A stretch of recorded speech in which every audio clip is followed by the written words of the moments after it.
4 jours avant le mariage de ma sœur, j'ai découvert qu'il manquait 13 000 € sur mon compte. Quand je l'ai appelée, elle a dit « C'est de l'argent de famille. Arrête de faire ton cinéma. » Son fiancé, Antoine, a ricané « On mérite de belles choses. » Je n'ai rien dit. Cette nuit-là, j'ai tout annulé. Et quand ils ont réalisé que le lieu de réception était parti, alors 4 jours avant le mariage de ma sœur, je me suis réveillée avec 3 appels manqués de ma banque. J'ai pensé que c'était une fraude. J'ai supposé que quelqu'un testait une carte volée ou essayait peut-être d'ouvrir une nouvelle ligne en mon nom. Ça arrive. Mais ensuite, je me suis connectée et j'ai vu le chiffre. 13 642 €. Parti. Pas en attente, pas gelé, pas signalé, juste parti. Je suis restée assise dans mon lit, encore à moitié endormie, fixant l'écran comme si je regardais le compte de quelqu'un d'autre. Il m'a fallu 5 minutes pour comprendre. Puis j'ai vérifié l'historique des transactions et j'ai vu le virement. Le compte vers lequel il était allé m'était familier. Trop familier. Je ne voulais pas le croire, mais le nom était là. Clara Dupont, ma sœur. La seule raison pour laquelle elle avait accès était à cause de nos parents. À l'époque où la fiducie a été créée par nos grands-parents, mes parents ont insisté pour que les 2 filles aient accès, juste au cas où. Je ne m'en souciais pas à l'époque. J'avais 19 ans. Je ne pensais pas à une future trahison. Mais je me suis souvenu d'un détail maintenant. Je n'avais jamais retiré son accès. Elle ne l'avait jamais utilisé auparavant. Il va savoir. Je l'ai appelée. Elle n'a pas répondu. J'ai envoyé un SMS, « Tu dois m'appeler. » Non, tu as pris de l'argent sur mon compte. 10 minutes plus tard, elle a rappelé. Elle semblait agacée. Elle a dit que j'exagérais, que c'était de l'argent de famille de toute façon, et que je devrais être heureuse pour elle. Puis en arrière-plan, j'ai entendu son fiancé, Antoine, rire. Il a dit quelque chose comme « On mérite de belles choses », comme s'ils étaient fiers de ce qu'ils avaient fait. C'est la dernière chose que j'ai entendue avant de raccrocher. Je n'ai pas crié. Je n'ai pas discuté. Je n'ai pas supplié pour qu'on me le rende. J'ai juste fixé le mur pendant un moment, puis j'ai commencé à écrire une liste. Il ne le savait pas, mais c'est moi qui avais payé presque tout ce qui était lié à ce mariage. J'étais restée discrète à ce sujet, en partie parce que je ne voulais pas attirer l'attention, en partie parce que cela me donnait l'impression de contrôler les choses. J'avais payé la compte pour le lieu de réception, 8 000 €. J'avais payé le traiteur, 5 200 €. J'avais payé les fleurs, le photographe, la musique, même les sacs de bienvenue pour les invités. Tout était en mon nom. L'ironie, pendant tout ce temps, ma sœur a agi comme si tout venait de nos parents. Elle n'a jamais corrigé personne. Elle a juste joué son rôle. Future mariée, Benjamine de la famille, fille adorée. Pendant ce temps, je travaillais 60 heures par semaine, jonglant entre mon travail et mes études supérieures pour maintenir les choses à flot pour tout le monde. Et ils ont pris mon argent. Cette nuit-là, j'ai commencé à tout annuler. Le lieu de réception a été facile. Le contrat était à mon nom, et le solde n'était dû que la veille. Idem pour les traiteurs. La fleuriste a été surprise, mais professionnelle. Je lui ai dit que je la recontacterais peut-être pour un futur événement. Les chambres d'hôtel ont été libérées. Le photographe a été en fait soulagé. Il a dit qu'il avait un autre couple qui attendait la même date. À minuit, le mariage n'avait plus de lieu, plus de nourriture, plus d'invités, et pas de plan de secours, mais personne ne le savait encore. Clara continuait à poster des comptes à rebours sur Instagram avec des boomerangs pailletés de ses chaussures de mariée. Notre mère a tout reposté. Personne n'avait la moindre idée. J'ai passé les 2 jours suivants à agir normalement. Clara n'a plus appelé. Elle pensait probablement que j'avais accepté, que j'avais fini de faire mon cinéma. Mais ensuite vint la répétition. Le plan était de se retrouver au lieu de réception ce jeudi matin-là, de faire une répétition de la cérémonie, puis de se rendre à un brunch familial en centre-ville. Tout le monde était invité. Nos parents éloignés, les amis d'Antoine de l'université, nos voisins d'enfance. Tout un spectacle. Ils sont tous arrivés vers 10 heures. Je savais déjà comment ça se passerait parce que j'avais appelé le lieu de réception 2 jours avant et leur avais demandé de changer le code d'accès. Les panneaux avaient été retirés. Le personnel était absent. Le portail du parking était fermé à clé. Juste un bâtiment silencieux et vide. J'ai appris plus tard que ma sœur s'était présentée dans une combinaison blanche avec une mimosa à la main, s'attendant à des applaudissements. Elle est restée dehors en talons pendant que notre mère essayait désespérément d'appeler quelqu'un. Antoine, apparemment, est passé de ricanant à silencieux. Il n'aime pas avoir l'air pauvre. Quand ils ont finalement réalisé que ce n'était pas un malentendu, la panique a commencé. C'est là qu'ils ont commencé à m'appeler. Tous des appels manqués de Clara, de notre mère, même d'Antoine. Mon père m'a envoyé un SMS une fois. Qu'est-ce qui se passe ? Je n'ai pas répondu parce que ce n'était que le début. Les appels n'ont pas cessé pendant 2 jours. Mon téléphone s'est allumé toutes les heures. Clara, maman, papa, même Antoine une fois. Je n'ai pas répondu à un seul. Je n'étais pas d'humeur à me laisser manipuler pour penser que j'avais exagéré ou pire, me faire culpabiliser pour tout repayer. Ils pensaient que le silence signifiait l'hésitation. Ce n'était pas le cas. Le 3e jour, maman est arrivée à mon appartement. Sans prévenir. Elle a utilisé la clé de secours. J'avais oublié de la récupérer. Je suis entrée dans la cuisine et je l'ai trouvée assise à table comme si elle y appartenait. Elle a commencé à parler avant que je ne puisse dire un mot. Elle a dit que Clara était dévastée. Le mariage était déraillé. Les invités étaient confus. Elle n'arrêtait pas d'utiliser des mots comme malentendu et réaction excessive. J'ai attendu qu'elle me demande ce qui s'était passé. Elle ne l'a jamais fait. Au lieu de cela, elle m'a demandé quand j'allais arranger les choses. Pas si. C'est à ce moment-là que je lui ai demandé une chose. Juste une. Savais-tu qu'elle allait prendre cet argent ? Elle a fait une pause. Pas longue. Juste assez. Puis elle a dit qu'il pensait que je serais d'accord parce que Clara n'avait pas assez et que le mariage était important. C'est ta sœur, n'est-ce pas ? Je n'ai rien dit. Je suis restée là jusqu'à ce qu'elle parte tranquillement. Pas de cris, pas de sortie dramatique. Mais elle devait savoir à mon visage que c'était différent cette fois. Cette nuit-là, papa a appelé. Il a commencé plus neutre, mais a fini par dire la même chose. Ils ont juste supposé que je serais compréhensive, que ce n'était que de l'argent et que Clara était sous beaucoup de stress et ne voulait faire aucun mal. Elle n'avait pas l'intention de voler. Elle l'a juste fait, a-t-il ajouté, presque comme si c'était une blague passagère qu'Antoine avait proposé de me faire un chèque quand il se serait remis sur pied. Je n'ai pas répondu. Le lendemain matin, j'ai finalement envoyé un message à toute notre famille proche. Maman, papa, Clara, Antoine. Un seul SMS, pas d'émoji, pas d'explication. Rendons-nous chez papy et mamie demain. Midi, nos grands-parents étaient restés silencieux pendant tout cela. Ce sont eux qui ont financé le compte de fiducie original quand nous étions adolescents. Leur éducation à l'ancienne, de l'ère de la dépression. De l'argent en enveloppe, des valeurs comme gagner ce que l'on garde. Ils nous aimaient, mais ils ne donnaient pas les choses librement. Je savais que convoquer une réunion là-bas signifiait quelque chose. Ce serait un terrain neutre et il serait plus difficile pour Clara de raconter une histoire. Quand je suis arrivée, tout le monde était déjà là. Maman faisait les 100 pas, papa était sur le canapé, les bras croisés. Antoine portait des lunettes de soleil à l'intérieur comme un idiot. Clara avait l'air d'avoir pleuré, mais personne ne la réconfortait. Elle était juste assise en silence. Puis, papy m'a demandé de parler. Je n'ai pas élevé la voix. Je n'ai pas joué la victime. J'ai juste exposé les faits. Clara a pris plus de 13 000 € d'une fiducie qui ne lui appartenait pas. Mes parents le savaient et ne l'ont pas arrêté. J'ai payé chaque partie du mariage et ils ont quand même laissé tout le monde croire que cela venait d'eux. Ils ont menti, manipulé et s'attendaient à ce que je reste silencieuse.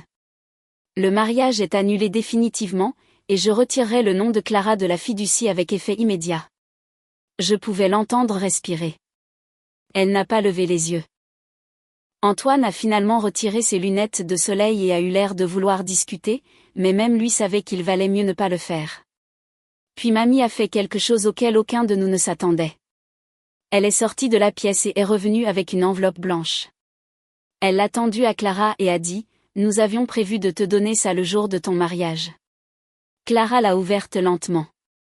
Elle a cligné des yeux, a regardé à l'intérieur à nouveau comme si quelque chose allait apparaître.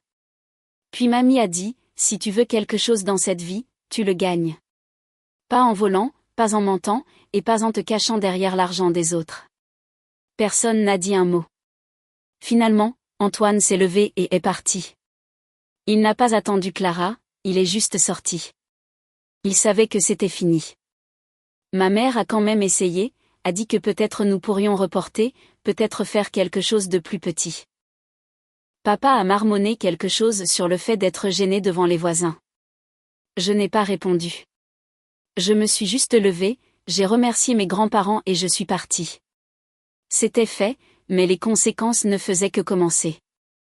Les premières 24 heures après la réunion furent calmes, anormalement calmes. Je pense qu'ils attendaient tous que je change d'avis. Clara n'a pas appelé, n'a pas envoyé de SMS. Antoine était introuvable sur les réseaux sociaux. Et pour un gars qui postait normalement des selfies à la salle de sport 3 fois par jour, c'était pratiquement une alerte rouge. Puis vint le démantèlement. D'abord, le lieu de réception a fait une publication sur Instagram remerciant Madame Léa Dubois de nous avoir permis de libérer sa date du 12 octobre pour un autre couple méritant. Clara a dû le voir en quelques minutes car à midi, tout son profil était effacé.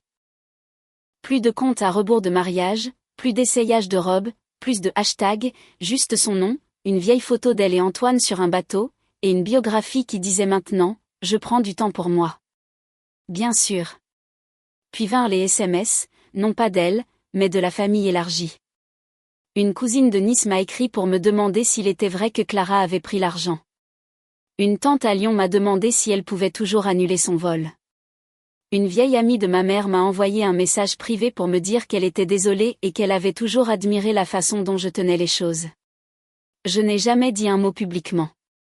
Je n'en avais pas besoin. La vérité se débrouillait très bien toute seule. Le plus drôle, les fournisseurs qu'elle et Antoine ont essayé de rebooker les ont tous refusés. Le lieu de réception était pris. La fleuriste a refusé, invoquant des préoccupations éthiques. Le traiteur a simplement dit que le calendrier était plein.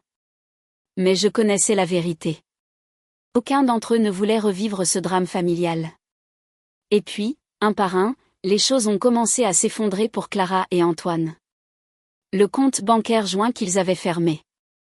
Apparemment, Antoine avait essayé de l'utiliser pour verser un acompte sur un bien locatif dont il se vantait.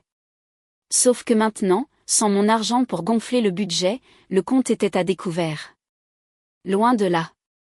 J'ai appris par quelqu'un de son entourage qu'il essayait d'emprunter à un ami qui lui avait un jour prêté de l'argent pour une réparation de voiture et n'avait jamais été remboursé. La nouvelle se répand. Puis mes parents ont recommencé à appeler. Mon père a essayé de jouer la stratégie de culpabilisation à long terme. Il a dit que la famille ne restait pas fâchée pour toujours, que je devrais envisager de tourner la page, qu'il était temps de s'asseoir et de trouver comment guérir. J'ai dit, non, pourquoi ? Je lui ai dit que ce n'était pas une rancune. C'était une limite. C'est là que maman s'est impliquée.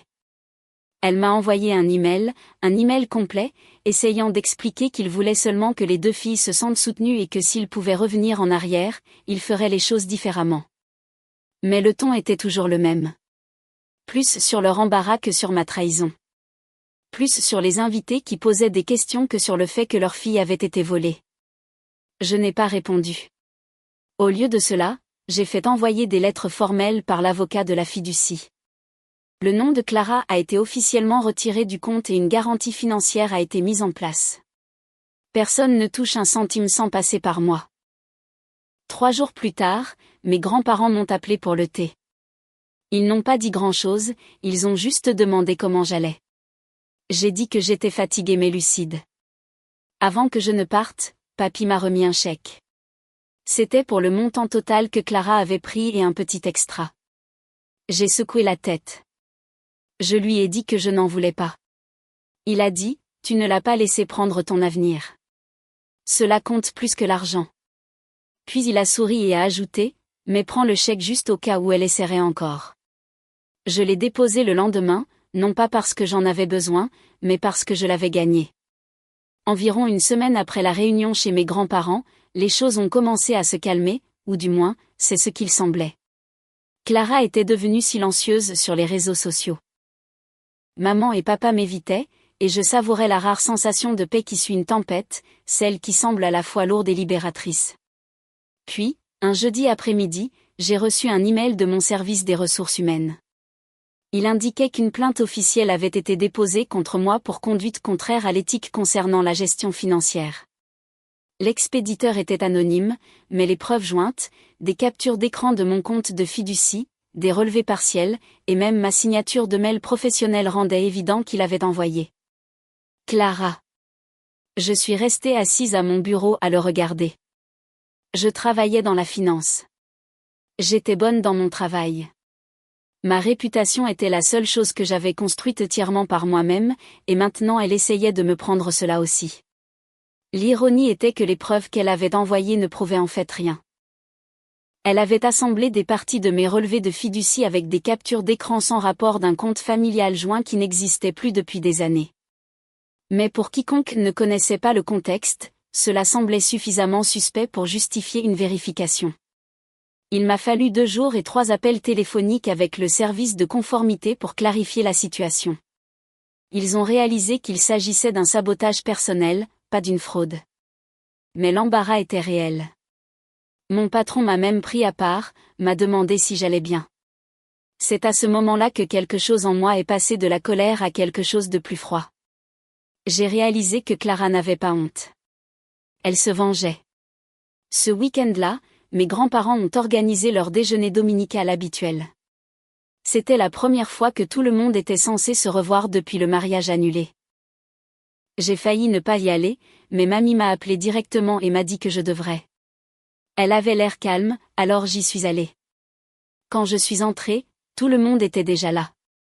Clara était assise à côté de maman, l'air parfaitement apprêté, cheveux bouclés, pull blanc, sourire poli, comme si rien ne s'était passé.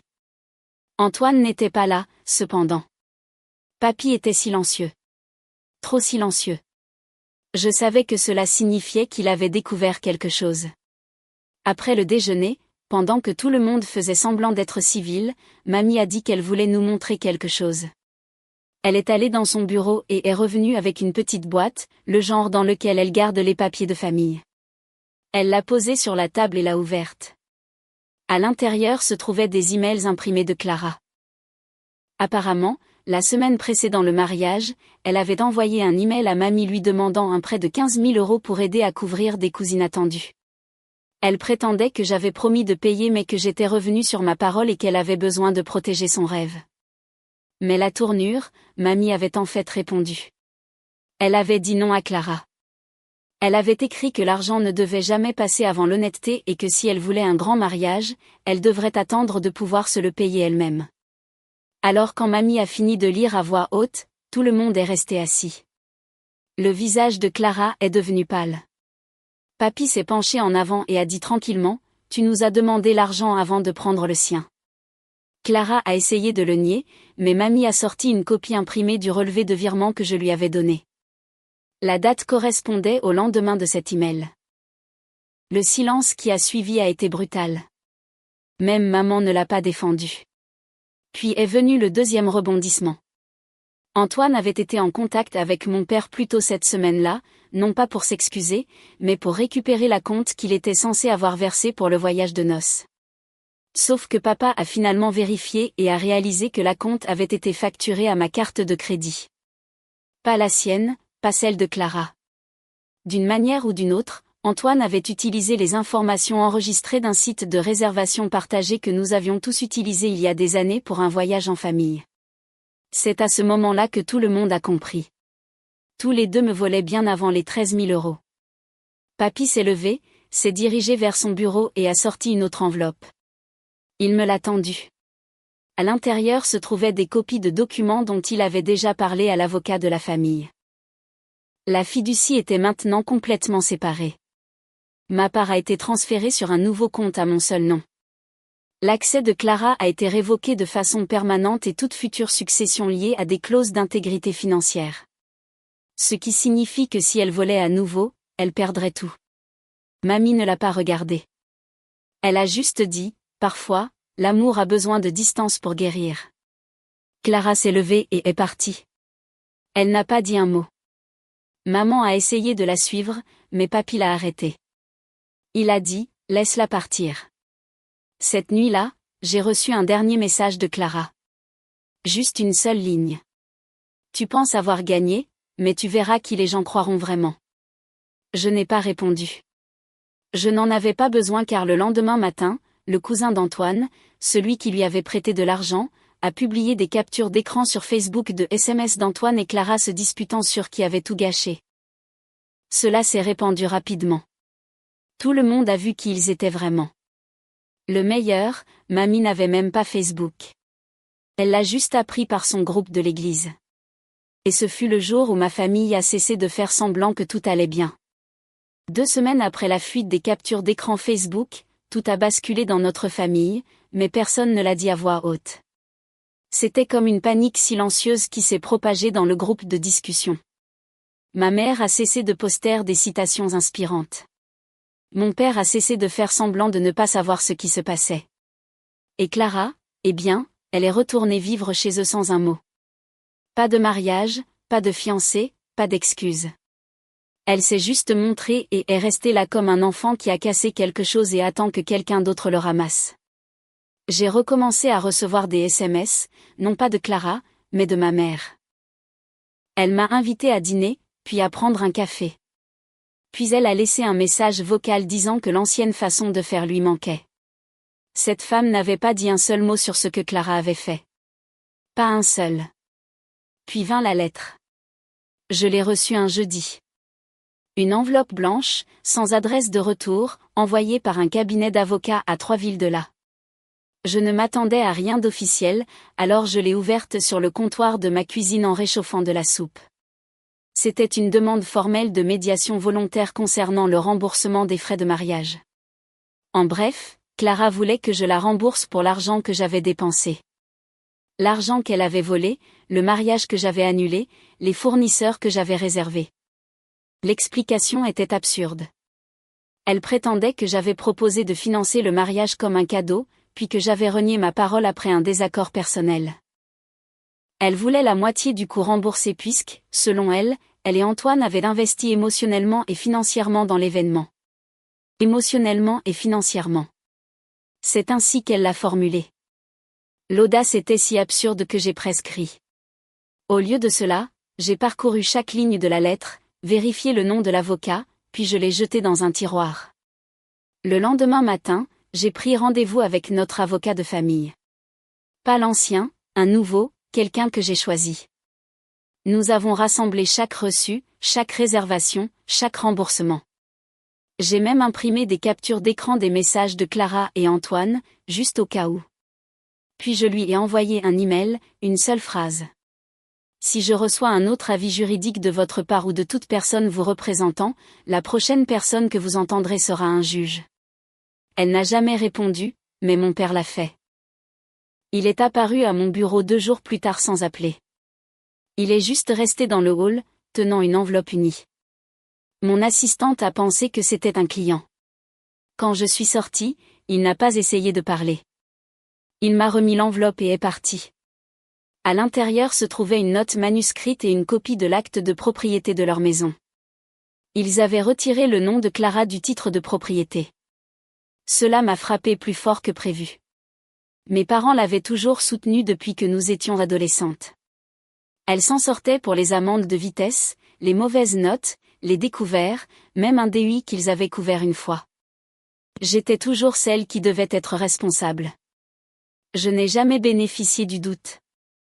Mais maintenant, il traçait enfin une ligne. Pour une fois, je n'étais pas la seule. La note disait, « Nous ne pouvons pas annuler ce qui s'est passé. Mais nous ne laisserons pas cela continuer.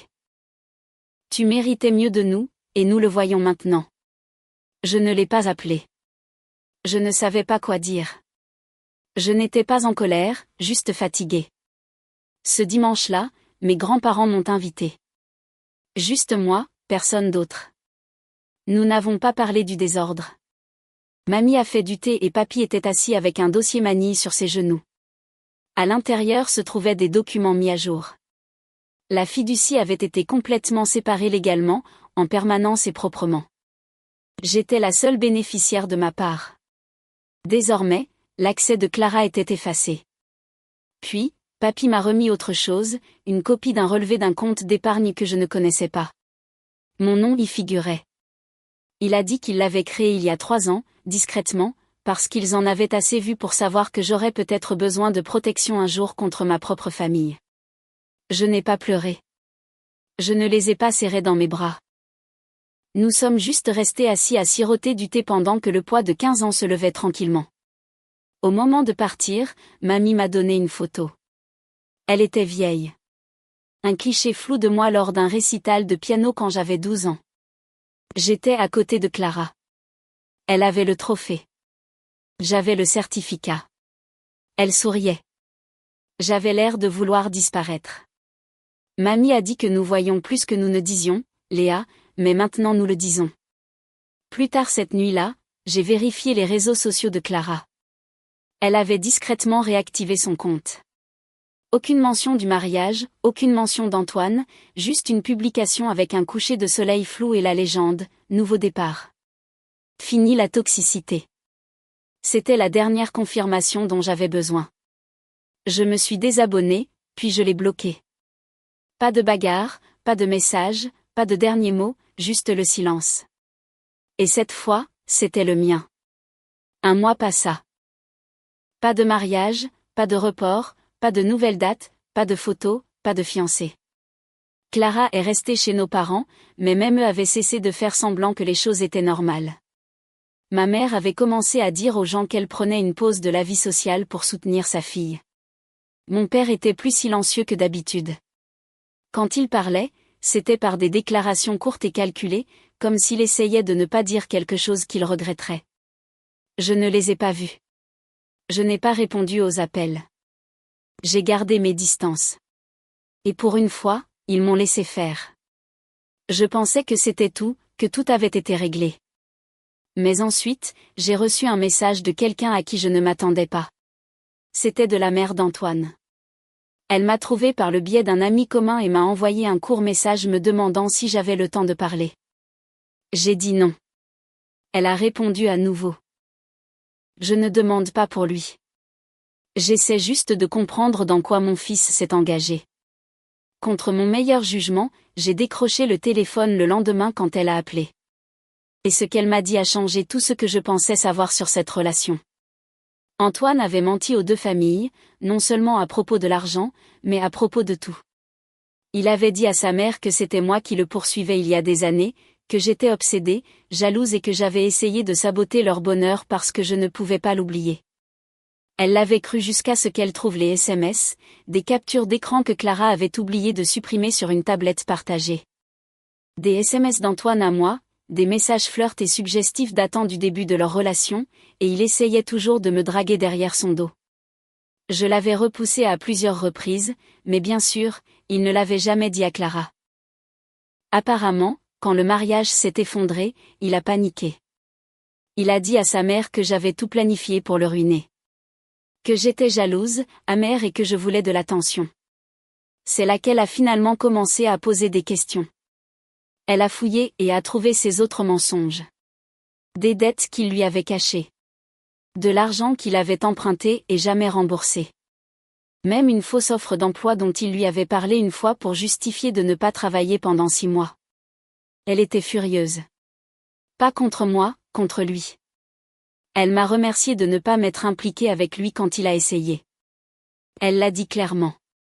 J'aurais aimé que mon fils rencontre une femme comme vous au lieu d'en manipuler une.